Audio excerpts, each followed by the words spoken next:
बच्चों आज का क्लास 10th के लिए है, जिसमें मैं सबसे पहला एक्सरसाइज रियल नंबर को स्टार्ट करने जा रहा हूँ। ठीक है, और रियल नंबर से पहले आप लोग नंबर सिस्टम तो पढ़े ही होंगे। तो नंबर सिस्टम का ही पार्ट रियल नंबर है।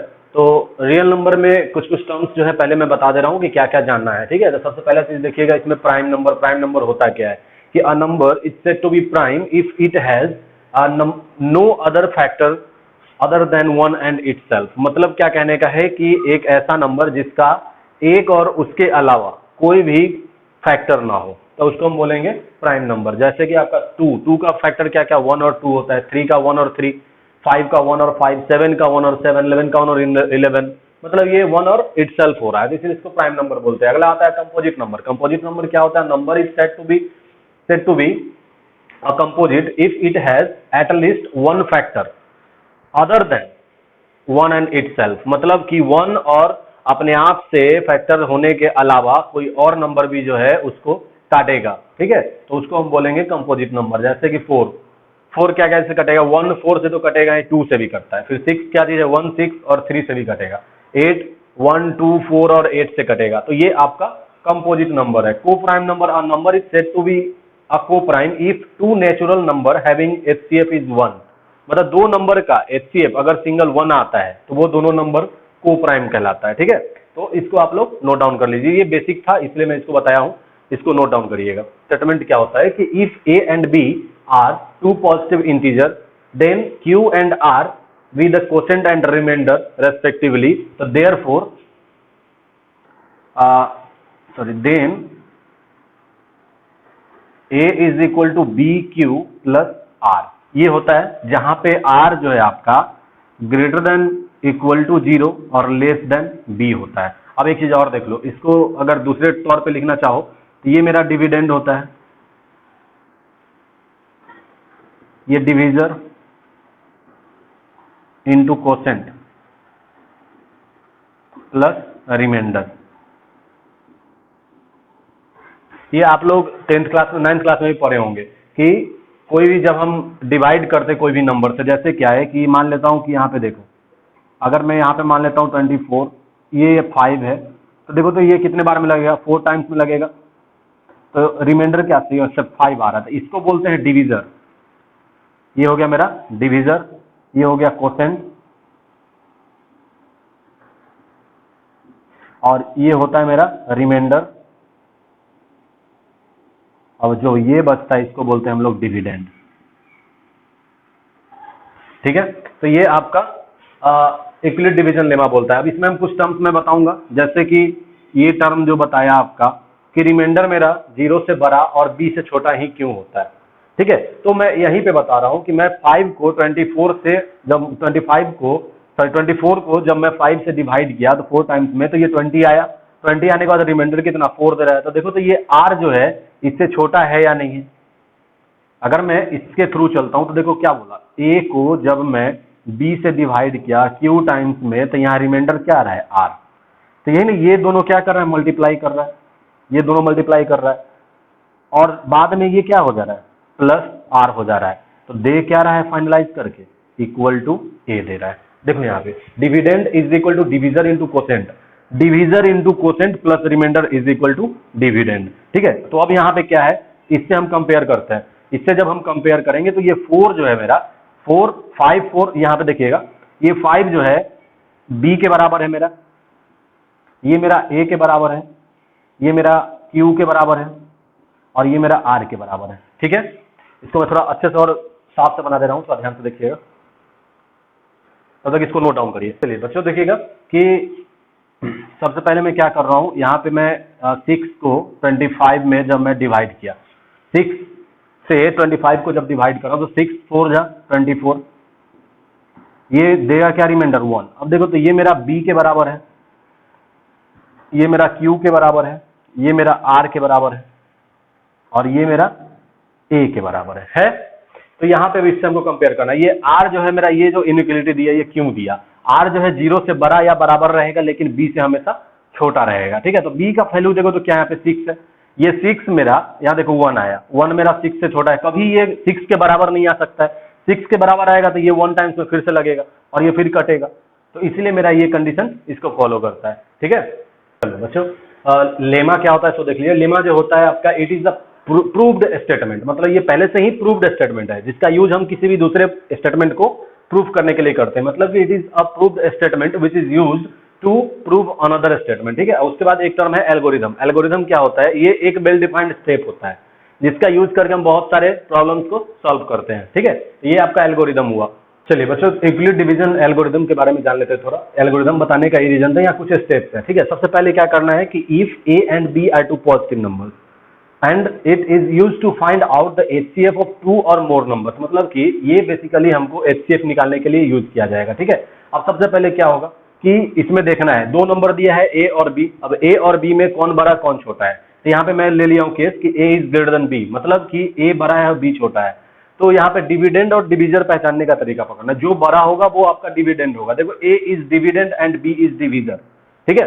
तो अब देखो कि if remainder is equal to 0, यहां पे मैं इसको केस 1 बनाऊंगा, अदरवाइज स्टेप 1, ठीक है। If remainder is equal to 0 मतलब r इज इक्वल टू 0, तो in this case divisor b in is the HCF of a and b, मतलब a और b का जो एचसीएफ होगा वो आपका डिविजर b हो जाएगा, ठीक है। अब सेकंड केस इसका क्या आता है तो देख लीजिएगा। If remainder is not equal to 0, तो इसमें सबसे पहले क्या करेंगे कि द process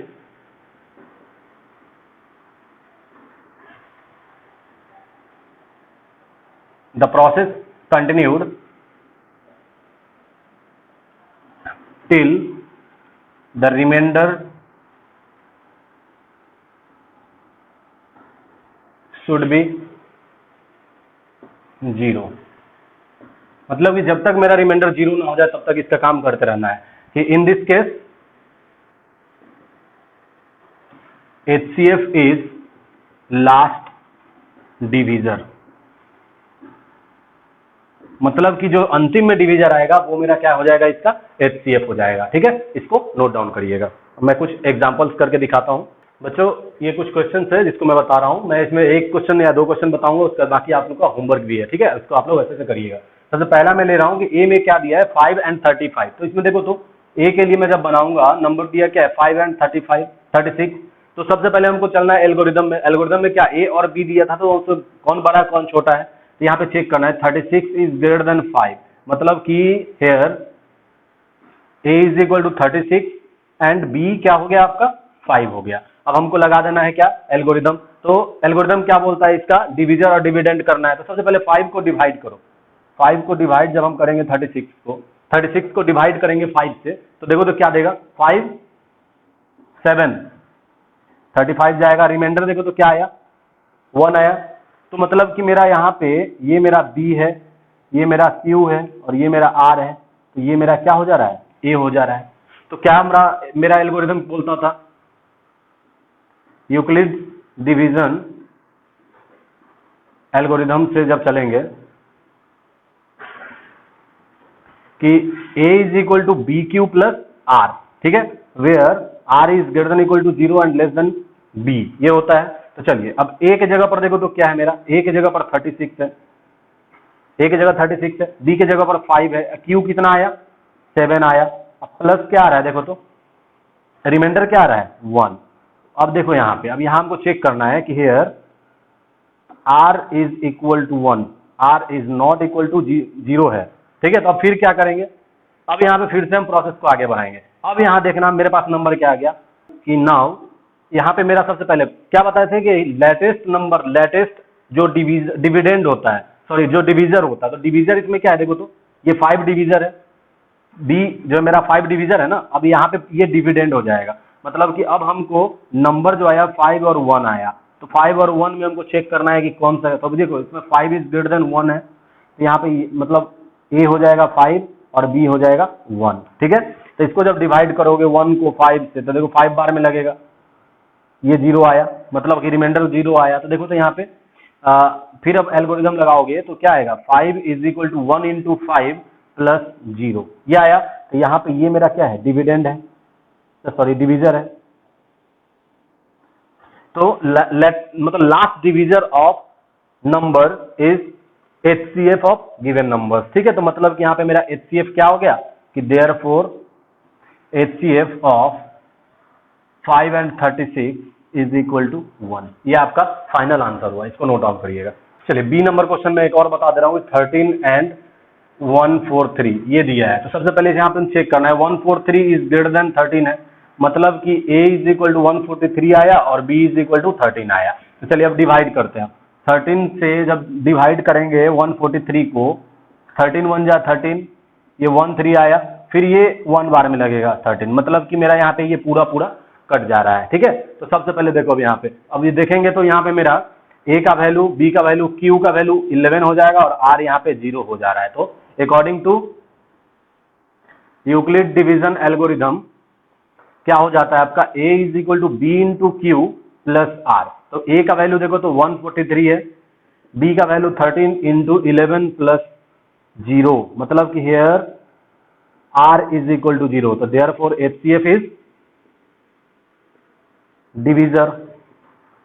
डिवीजर कौन सा है, 13। ठीक है, तो इस टाइप का क्वेश्चन बनेगा। ये 2 क्वेश्चन आप लोग के लिए है, 3 क्वेश्चन इसको बनाइएगा। ठीक है, तो नेक्स्ट टॉपिक देखिएगा, fundamental theorem of arithmetic. Every composite number can be expressed as the product of prime number but their factorization is unique apart from the order in which prime factor is written. ठीक है, मतलब क्या है, चलिए हम एक छोटा सा नंबर से लेकर के चल रहे हैं 12।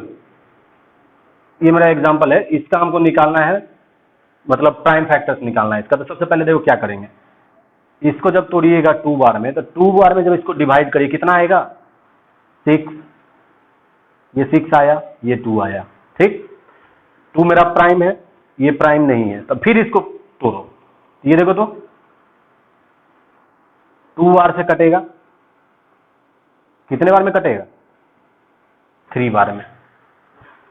देखो प्राइम नंबर कितना आया, प्राइम नंबर इसका आया 2 इंटू 2 इंटू 3, 2 2 जा 4, 4 3 जा 12। देखो आया, इसको हम बाई मतलब मेथड ऑफ ट्री बना करके भी मैं इसको बना सकता हूं। जैसे क्या है कि इसको 2 पार्ट में तोड़े, सबसे पहला एक प्राइम और एक नॉर्मल।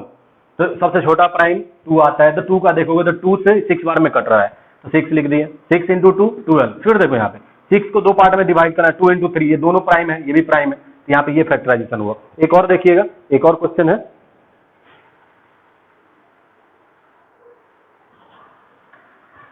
सेकेंड नंबर देखिएगा 69।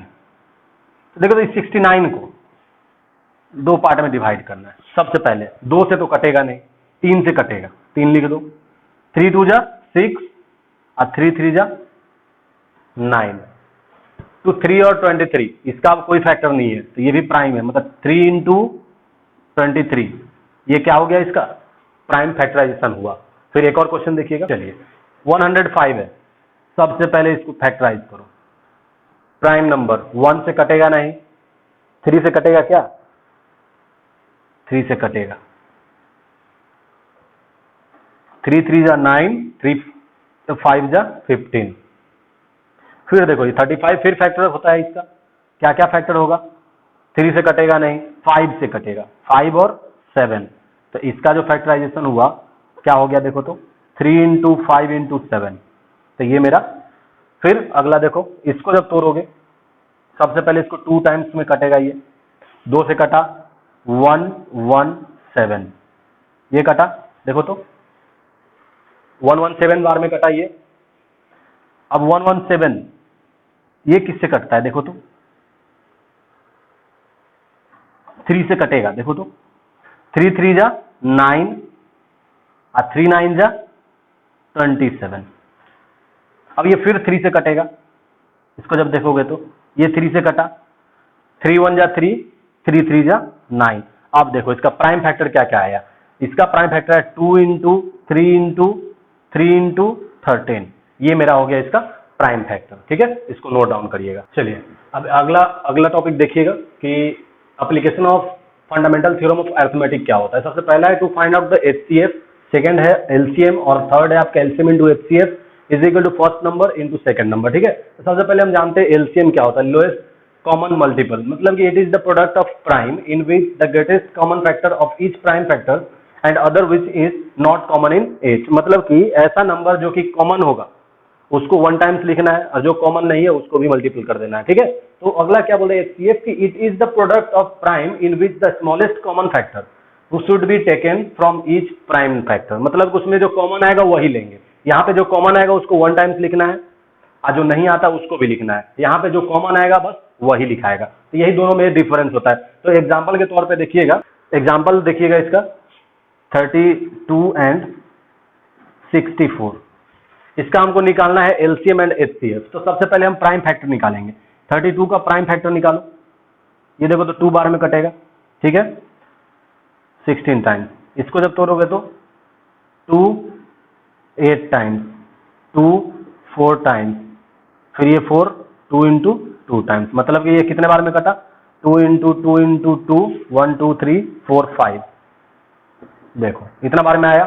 अब 64 का प्राइम फैक्टर निकालो, तो 64 का जब निकालोगे तो क्या देगा, 2 इंटू, चलिए अब ये तो ऐसे हुआ जस्ट लाइक, मतलब निकालते कैसे तो देख लेता हूँ मैं। 2 से काटो इसको,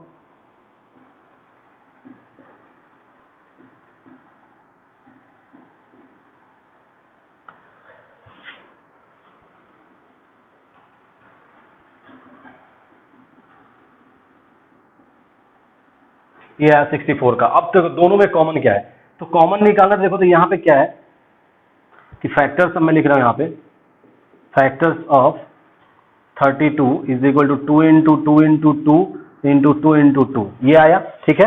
और 64 का जब निकालोगे तो ये क्या है, 2 into 2 into 2 into 2 into 2 into 2, ये एक्स्ट्रा आया। तो एलसीएम निकालना है, सबसे पहले हमको एलसीएम, ठीक है।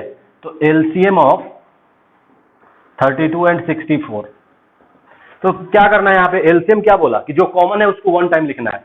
कॉमन कितना है देखो तो ये 1 2 3 4 5, ये है टोटल 10 2 जो है ये मतलब है कितना, 5 पेयर है ये, लेकिन इसको लिखना कितना है, बस एक ही टाइम्स लिखना, मतलब 1 2 3 4 5, तो 2 इंटू मतलब 2 टू द पावर 5, ठीक है, इनटू बच गया क्या, ये भी, तो इसको भी लिख दो, मतलब कि 2 टू द पावर 6, यानी कि इसका आंसर होगा 64। ये एलसीएम निकला। अब एचसीएफ में जब आओगे,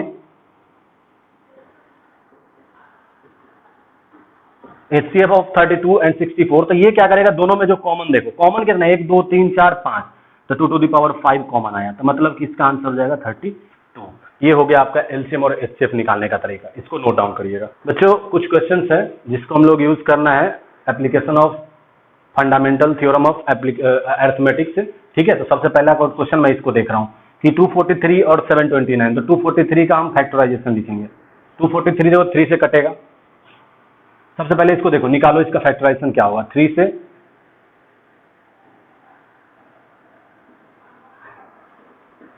मतलब क्या आया इसका factorization, 3 into 3 into 3 into 3 into 3, ठीक है।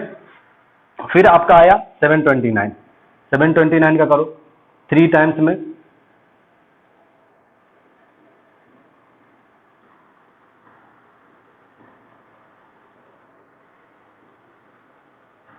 इसका क्या आया 3 into 3 into 3 into 3 into 3 into 3, ठीक है, मतलब ये 5 6, ये 3 6।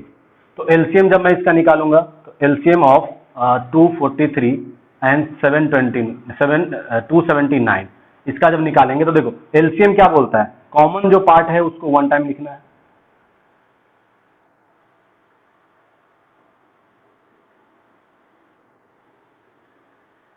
कॉमन पार्ट इतना है, मतलब कितना 3 है, 1 2 3 4 5, 3 इंटू 3 इंटू 3 इंटू 3 इंटू 3, और लास्ट बच गया 1 3, इसको भी मल्टीप्लाई कर देना है। तो ये आपका देगा 279 हो जाएगा एलसीएम। और वही एचसीएफ जब आओगे 243 एंड 279 का, तो सबसे पहले देखिएगा एचसीएफ में क्या करेगा ये कि जो कॉमन है वही पार्ट सिर्फ आता है, ठीक है। तो कॉमन इसका कितना 3 है, 5 3 है,